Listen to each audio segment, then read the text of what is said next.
Bonjour les gens des Hauts, aujourd'hui nous sommes dans l'Aisne, au sud-est de la Picardie, à Laon pour être précis. Ça va, ça va. À Laon pour être précis. Autant vous dire que nous allons prendre le temps de découvrir la ville et ses environs. Et il y a de quoi faire. À elle seule, Laon compte 84 monuments historiques. Ça va, ça va, ça va. 84 monuments historiques, et bon, on va pas tous les faire aujourd'hui, car d'autres découvertes étonnantes nous attendent aux alentours. Ça va, ça va, ça va. Et comme je suis tombé ici sur un nid de passionnés, eh bien je préfère leur laisser la parole, d'où cette présentation rapide de Laon. Rapide, Laon, antagoniste. Allez, sommaire. Non, c'est Sommaire. pas possible, ça c'est qui là? Avec Denis, nous nous enfoncerons dans les profondeurs de la ville. Le commandant Quentin nous accueillera au camp d'entraînement militaire de Sissonne. Colombophile passionné, Dominique nous présentera ses plus beaux spécimens. Marie-Paul nous entraînera sur la piste de son cirque en pleine campagne. Mais tout de suite, rejoignons Michel pour une découverte de Laon en musique.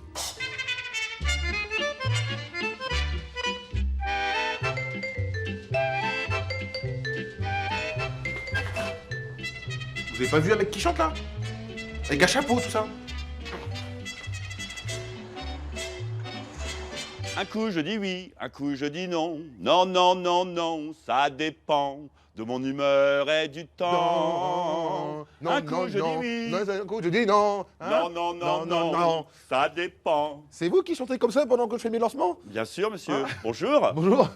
Quel allez mignon bien chanter, mais alors Oh, pourquoi super. vous chantez comme ça dans les rues là? C'est parce que dans le cadre de mon activité, je fais des visites guidées et j'emmène les gens dans la ville et je leur chante de temps en temps une petite chanson parce que c'est plus sympa, c'est plus gai. Et vous allez où là dans l'an? Et ben on va descendre dans un endroit merveilleux qui s'appelle la Cuve Saint-Vincent où on faisait du vin il y a très longtemps. Et c'est une super belle promenade dans la nature. en Ok, pleine vous ville. savez quoi, vous m'avez convaincu, je fais la visite guidée avec vous, je vous suis. Eh ben, c'est Voilà. super. Et on y va les amis Ouais. Ah, bah, bienvenue. Allez, mais chantez pas trop quand même.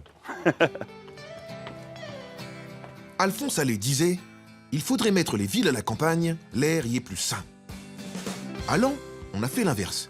Et ça marche aussi très bien. L'endroit s'appelle la Cuve Saint-Vincent, une sorte de Central Park au cœur de la ville. Et Michel en connaît tous les secrets. Le nord est par là, le sud est par là, donc Mais comment ça se fait que vous connaissez bien l'endroit comme ça, vous connaissez les anecdotes, l'histoire? simplement parce que j'y suis né et que j'y vis. Comme certains habitants peuvent avoir pour leur région ou leur ville, n'est-ce pas? Voilà, j'aime ma ville, j'ai une certaine passion, puis je trouve ça tellement beau. Et à quel moment vous décidez de faire guide dans Alors cette ça, ville? C'était il y a 7-8 ans maintenant. Et puis simplement parce que je le pratiquais en famille ou quand il y avait des amis, j'en faisais toujours une petite balade. Et puis Et vous racontez en même temps. voilà, je me suis rendu compte que ça me plaisait. Puis quand un mouvement de tourisme s'est créé, ben, j'y ai participé. Je suis un griteur. Mais alors c'est quoi concrètement un griteur? Un griteur, ben, c'est un guide touristique, mais déjà qui est bénévole.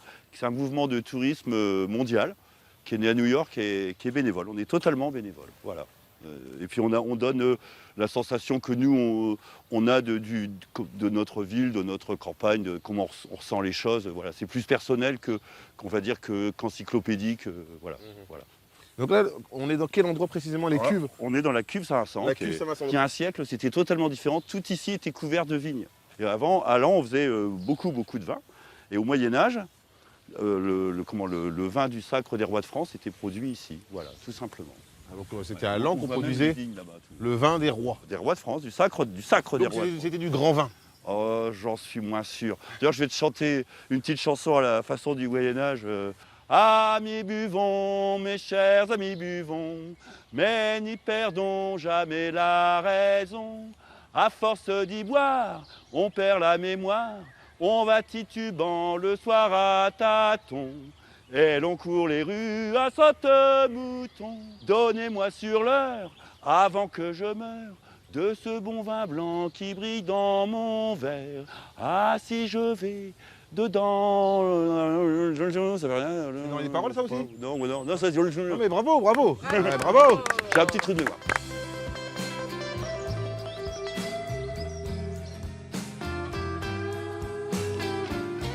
Alors Michel, vous êtes guide, Oui. mais en même temps vous chantez, vous avez un affect particulier avec la musique quand même. Oh, bah, c'est une grande passion, la musique, depuis toujours.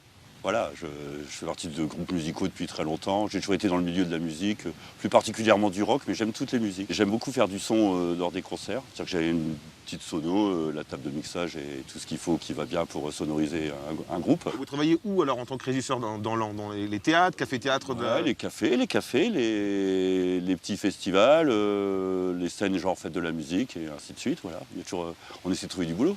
Bon, si vous êtes gentil avec moi, je vous offre un duo à la fin de l'émission. Ah, ça peut être sympa, Okay, ça. on chante Ouais, ensemble. au contraire, ouais. Ça me ferait vachement plaisir.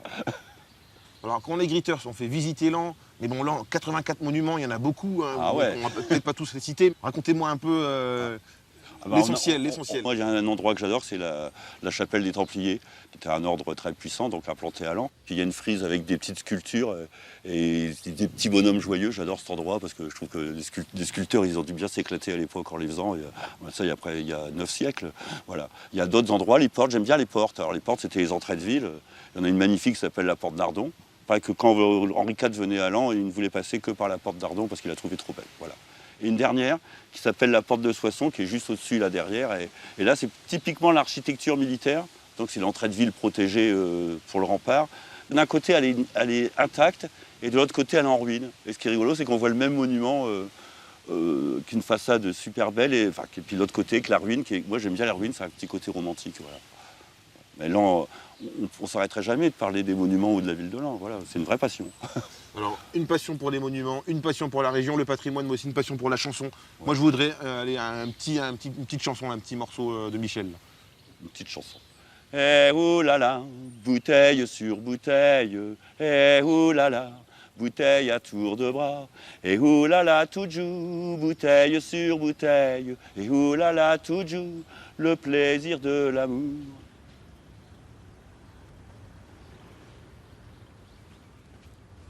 Les filles sont jolies, jolies, eh Camille, les filles sont jolies, jolies, les filles de mon pays. Non, Michel, je te laisse la main ici parce que j'ai rendez-vous avec Denis Montagne, le spécialiste des souterrains à Laon. Denis, c'est un pote, je t'accompagne. T'es pas obligé, hein, mais... Les filles sont jolies, jolies, à ce qu'elles sont belles. Laon recèle une autre curiosité, les souterrains perchés. En gros, il faut monter pour redescendre. J'ai pas très bien saisi pourquoi, mais Denis va nous expliquer tout ça plus clairement. Vous avez un mamelon qui domine les plaines picardes, les plaines de craie. Et c'est la partie sommitale de ce mamelon qu'on a exploité, dans lequel on a creusé. Donc vous montez de 83 mètres, et puis vous redescendez au maximum de 14, ce qui fait que vous avez des souterrains en haut. D'où cette idée, ce concept un peu de souterrain perché, parce qu'on monte depuis la plaine pour aller dans les souterrains. Vous avez un premier niveau de cave, tout le monde en a. Vous avez en dessous un niveau d'exploitation de roches, d'anciennes carrières, où nous sommes là. Carrières médiévales, certaines même du haut Moyen-Âge. Et sous ces carrières, vous avez des exploitations de sable, arènes, on appelle ça arena, sable en latin. Donc des exploitations de sable sous des anciennes carrières, sous des caves en hypercentre urbain, c'est à Laon et nulle part ailleurs. La première activité, c'est l'activité extractive. On a besoin de matériaux de construction, on a besoin de construire. La carrière où nous sommes là, c'est juste une petite carrière carolingienne. Elle a peut-être fourni les pierres pour la construction de la première cathédrale. On oublie aussi souvent une autre activité qui est très, très importante. C'est le seul moyen qu'on ait trouvé de conserver le lait jusqu'à l'apparition du réfrigérateur, c'est le fromage et les dérivés. Donc ça a été pour beaucoup d'endroits des caves fromagères. La surface occupable de ces anciennes carrières a toujours été un lieu de vie jusqu'à à peu près un siècle et demi. Vers les années 1840, on a fait des chambres de tir, des casemates, où on pouvait mettre 3 soldats par meurtrière. Alors, il n'y a pas très longtemps, nous avons retrouvé une porte médiévale intacte avec le passage de la herse. Il y a même quelques éléments de polychromie à l'intérieur. Et c'est quand même étonnant. C'est une des grosses portes médiévales, la porte Saint-Georges, pour ne pas la nommer, qui a été redécouverte fortuitement, de se retrouver dans un tunnel où on pourrait passer à 3 à cheval et puis arriver et l'emplacement de la herse, le poste de garde, tout, c'est bluffant, quoi. Là, vraiment, c'est un grand moment d'émotion. Regardez-moi ça, c'est magnifique. Mais quelle vue incroyable. Du haut de ces remparts, Camini vous contemple. Non mais c'est vrai que, vu d'ici, on pouvait voir arriver l'ennemi de loin, de très loin d'ailleurs. D'ailleurs, il y a du mouvement. Et oui, je vois des chars, des mouvements de troupes du côté de Sissonne. Il n'est pas dit que Camini reste sans rien faire lorsque la France aura besoin de lui. Allez, sus à Sissonne! Suce-saucissonne. Pas facile à dire, hein, Suce-saucissonne. Essayez à la maison. Suce-saucissonne, Suce-saucissonne. Hein? Alors, direction Sissonne pour une visite d'inspection des troupes.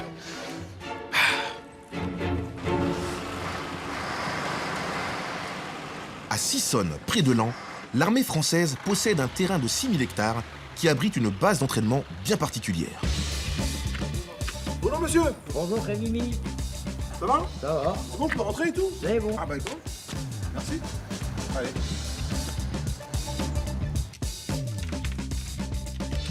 Ah bonjour monsieur. Oh, bonjour monsieur. C'est comment votre prénom? Stéphane. Stéphane. Enchanté Stéphane. Excusez-moi, comme vous voyez, je touche de la nourriture, donc je peux pas alors, vous serrer la main. check du coude. Mais Merci monsieur. bonjour Stéphane. Alors, on est où ici concrètement dans cette pièce-là? Alors ici, c'est la popote de la forade. Donc là, nous ici, on est là pour soutenir les combattants des sections de combat et améliorer leur quotidien. Donc les mecs quand ils rentrent ici, ils vous kiffent quand même. Vous êtes quand même un des officiers les plus kiffés dans la section, quoi. Je suis pas officier, moi, je suis caporal-chef de première classe. Caporal-chef de première classe. Alors du coup, Je suis un grand chez les petits, tout simplement. Et alors quel est votre rôle justement ici sur le site par rapport aux autres soldats? Alors moi, je suis le soutien avec quelques amis collègues. On leur prépare le café, on leur amène le café, on leur amène la nourriture, on leur donne des boissons. Stéphane, par contre, comment moi je vais continuer à faire ma visite du site, Oui. mais où est-ce que je peux avoir une tenue comme ça, comme la vôtre là? Ben, c'est très simple, il faut aller à la four du quartier de Lens de la Forade. Voilà, c'est simple, c'est un petit quartier, c'est la Forade, il faut aller à la four. Me voilà en tenue, me voilà fin prêt pour aller à la rencontre du chef de bataillon Quentin. C'est parti. De l'autre côté! Oui, d'accord, c'est bon. Ça.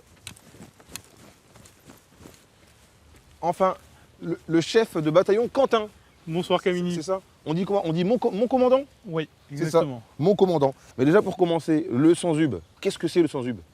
Alors le Sanzub, c'est une famille de 450 membres qui est le centre d'entraînement aux actions en zone urbaine, qui est le Sanzub 94e régiment d'infanterie.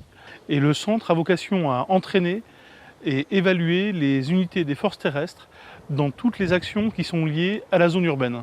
Il y en a beaucoup des Sanzub en France. Des Sanzub, il y en a un seul en France et avec ces capacités-là, il est même unique en Europe. Ici, nous offrons vraiment un coût complet pour l'entraînement et la préparation des forces terrestres parce que nous offrons une infrastructure, des systèmes de simulation et surtout des exercices avec des instructeurs qui contrôlent les unités et une force adverse qui joue le rôle d'adversaire d'exercice. La plus-value, elle est vraiment apportée par l'expertise humaine qui accompagne les unités à l'entraînement et qui les évalue. Ici, on travaille essentiellement l'intégration interarmes, donc le fait de faire travailler des fantassins qui combattent à pied avec des cavaliers et leurs chars, et des sapeurs qui, eux, vont faire tout ce qui est ouverture d'obstacles. La complémentarité un peu des... Voilà, l'objectif, c'est de travailler la complémentarité sur un terrain qui est extrêmement confiné. Voilà, le micro-théâtre urbain, c'est sur le minimum de place, le maximum de difficultés.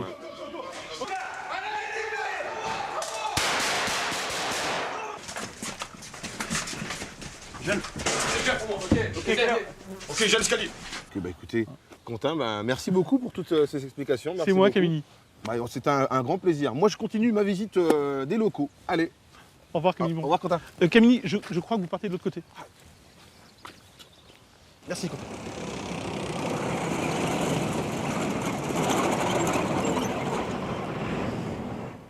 Ouais, bah, c'est impressionnant, hein, parce que moi j'ai vu ça que à la télévision.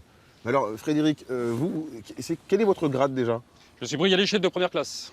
Et vous conduisez, vous maîtrisez les chars comme ça? Tout à fait, je pilote le char, je suis chef de char et en même temps tireur. Donc je peux occuper les 3 postes. Et ce char, il s'appelle comment? C'est un Brennus, ça date des années 60-70. Celui-ci sert que pour l'entraînement. Au jour d'aujourd'hui, nous avons des simulateurs dessus. Donc comme sur les côtés, vous voyez, il y a des balises, des simulateurs de tir. Et est-ce qu'on peut dire que dans l'armée, il y a vraiment une cohésion, un esprit fraternel entre vous? On est obligé d'instaurer une cohésion entre nous pour dire de bien travailler déjà ensemble. Il y a 4 personnels dans le char. Ah ouais. Donc nous avons un pilote, donc le pilote il est devant. Nous avons un chef de char, donc, qui est justement la place du jeune homme, donc première classe. Salut jeune homme. Juste où il y a le chef de char, en dessous, on a un tireur. Et de l'autre côté, donc de ce côté-là, nous avons un chargeur. Donc en gros, dans la tourelle, on a 3 personnels et en caisse, on a un personnel. Quand on est là-dedans et quand il fait chaud, il fait très chaud. Quand il fait chaud, il fait très très chaud. Et quand il fait froid, il fait très très froid. Ok, d'accord. Courage les gars, je suis avec vous. Eh bien, Frédéric, merci beaucoup. Toujours impressionnant quand tu fais ça.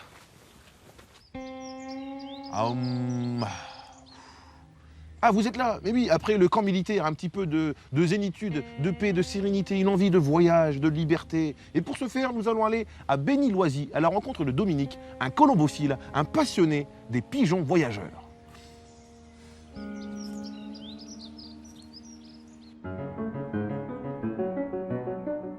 Connaissez-vous le jeu Pigeon Vol? Dominique, lui, connaît. C'est même sa passion. Et elle ne date pas d'hier. Quand on est colombophile de père en fils, c'est-à-dire que, comme je le dis souvent, on a été vacciné avec une plume. C'est-à-dire que pour reprendre la maladie d'une génération à l'autre, c'est qu'on doit avoir eu des gènes. Alors les gènes, elles ont été certainement amenées par cette vaccination à la plume.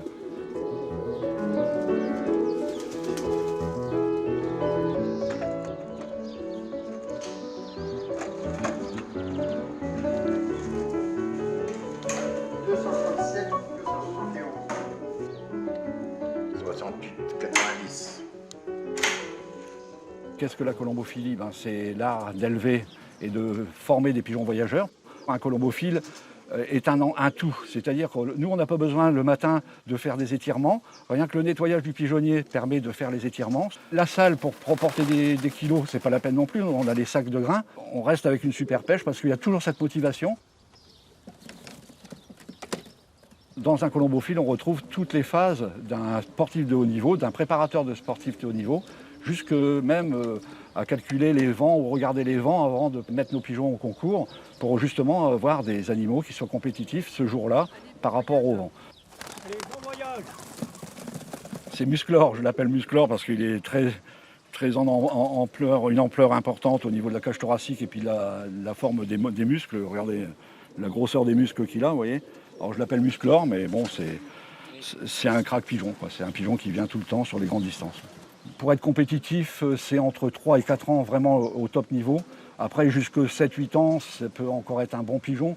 Mais après 10 ans, on va dire c'est quasiment inhumain de les faire voler, quoi. Cette petite boule qui arrive à l'horizon, qu'elle vienne de 200 ou de 1000 ou 1500 km, c'est toujours un moment d'émotion. Et pour moi, c'est primordial avant le résultat.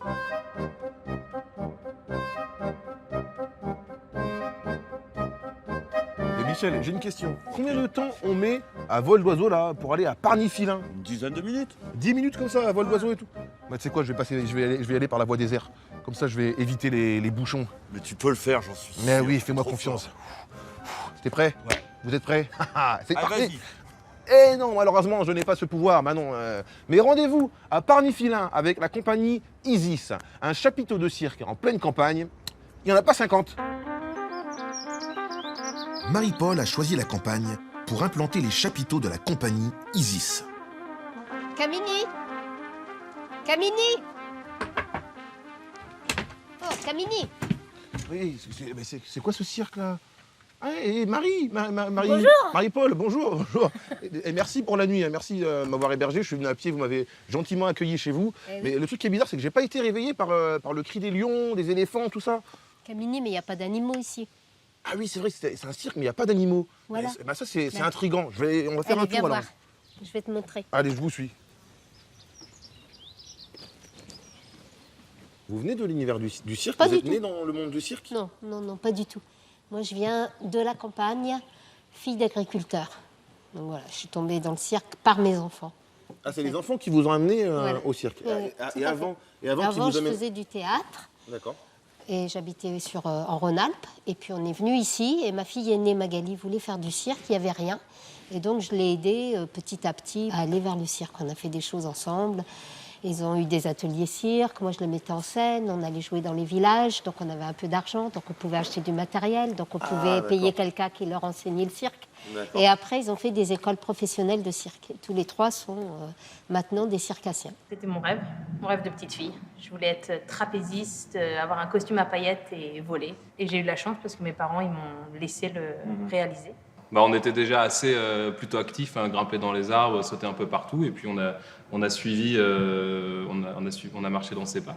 Camille, t'as commencé par le hip-hop. Ouais, enfin moi j'ai commencé par la danse quand j'étais petite. J'ai toujours fait du cirque, mais j'ai aussi fait pas mal de danse. Et j'ai fait une école de danse professionnelle et j'ai fait beaucoup de hip-hop, ouais. ici on est en pleine campagne. Comment vous faites pour vous faire connaître, pour faire parler de vous et pour faire vivre le cirque? Pour faire vivre le cirque en pleine campagne, dans un village de 250 habitants, c'est un travail de tous les jours. On a énormément d'interventions pédagogiques, de projets pédagogiques et culturels en fait, dans les écoles, que ce soit maternelle, primaire, collège, lycée, enfin, tu vois. Et ça, c'est une manière aussi de se connaître, faire connaître le cirque et faire connaître notre compagnie. Tout à l'heure, j'ai croisé des artistes, j'ai entendu des accents africains, des accents scandinaves, ça vient de partout. Mais comment vous faites pour être connu comme ça à l'échelle internationale? On a beaucoup de relations avec la Suède, la Finlande, enfin tous les pays scandinaves. Beaucoup d'artistes sont venus ici. Ensuite, j'ai croisé au détour d'un chemin une compagnie d'Éthiopie. Bon, je les ai accueillis ici. Il n'y a pas de règle. C'est des rencontres. C'est des rencontres, c'est une ouverture, c'est le fait de pouvoir accueillir les gens. Ils trouvent un endroit pour s'entraîner, c'est sympa. Eux, ils viennent avec leur manière de monter sur scène, de jouer avec leur culture. Et c'est très enrichissant de voir toutes ces manières-là de monter sur scène. C'est aussi un endroit qui est calme. Tu vois, la campagne, l'intérêt, c'est que, tu as vu, il y a le village des artistes. Ils sont là, ils sont en création, ils vont, ils viennent. J'ai un souvenir comme ça de festivalier qui est arrivé, il était 4 heures, nous on était, je te dis, dans la boue, habillé de blanc, qui est arrivé au festival à 4 heures pile au moment de l'ouverture. Pour moi, c'est quelque chose... Et en fait, c'est ça aussi, ce qu'on fait ici. Tu vois, on a des moments comme ça où le ciel s'ouvre, c'est tout bleu et la magie opère. Vous l'avez vu changer cet endroit au final? C'est ça. Vous l'avez vu évoluer? C'est ça. On a acheté le premier chapiteau il y a une dizaine d'années. Et puis là, c'est le troisième qu'on a installé sans notice. Sans notice. Sans notice, livré d'Italie directement sans notice. Et puis sans aucune machine. Donc vraiment, on a levé tous les mâts qui font 12 mètres de haut. On a tout levé à la main. Ouais, voilà, ça, on a tout conçu pour le lieu et par rapport à nos besoins propres.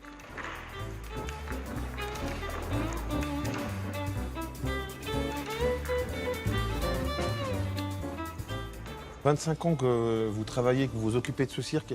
Après 25 ans, comment vous faites pour garder l'énergie et toujours le smile et le sourire comme ça? J'ai toujours confiance dans l'humanité, dans les choses, dans les gens. Je suis peut-être un peu naïve. Et puis de toute façon, j'ai quand même la chance d'avoir fait de ma vie ce que je voulais faire. Alors, pas sans difficulté, mais à partir du moment où tu fais ce que tu as envie de faire, t'y vas, quoi. Aujourd'hui, quelles sont vos spécialités respectives? On va commencer par l'aînée, Magali. Alors moi, maintenant, je suis plus dans la mise en scène, mais je suis aussi parfois sur scène. Je fais beaucoup de magie. Je mélange tout ce que j'ai appris depuis que j'ai 6 ans et que j'ai rêvé de faire du cirque. Je le mets au service de mon spectacle. Donc j'ai plus une spécialité, j'ai toutes les spécialités, on va dire. Et Quentin? Moi, je suis principalement jongleur. Jongleur. Voilà, avec des diabolos.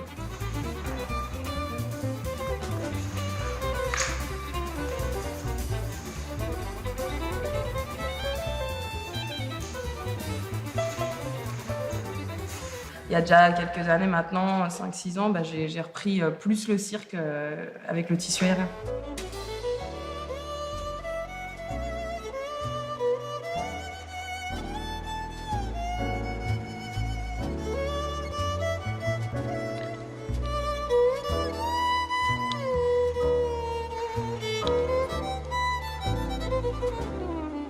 Malgré les difficultés, on est toujours là et avec toujours, quand les gens repartent, ils ont le sourire, ils me disent qu'est-ce qu'on était bien.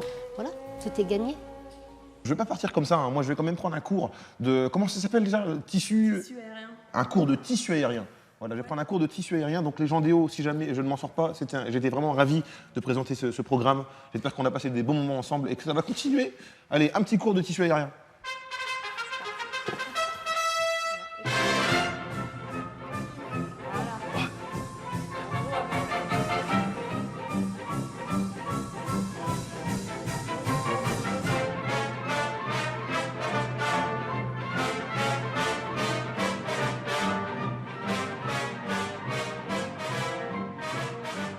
Le sourire prompt et la fesse belle, je m'en vais courir, la jante damoiselle, moult damoiseaux, non pas ma... Eh ben, moi je t'attends, t'étais où? Je meublais en attendant. J'étais au cirque, j'ai vu des trucs de ouf, des gens qui virevolent, des gens qui marchent sur des fils et tout, un truc de ouf. Mais donc tu meublais pour moi, pour les bien gens sûr. là. Ah mais merci d'avoir t'en meublé prie. en mon absence. Et d'ailleurs, vous pouvez revoir l'émission sur notre site france3.fr et suivre la suite de nos aventures sur notre page Facebook. Pour ma part, je vous donne rendez-vous la semaine prochaine pour d'autres rencontres riches en émotions et en découvertes. Mais avant, on va se quitter en chantant, on va faire un petit duo là pour vous dire au revoir les gens des hauts. Et ce sont les gens des hauts. Et ce sont les gens des hauts. Ce sont les gens des hauts.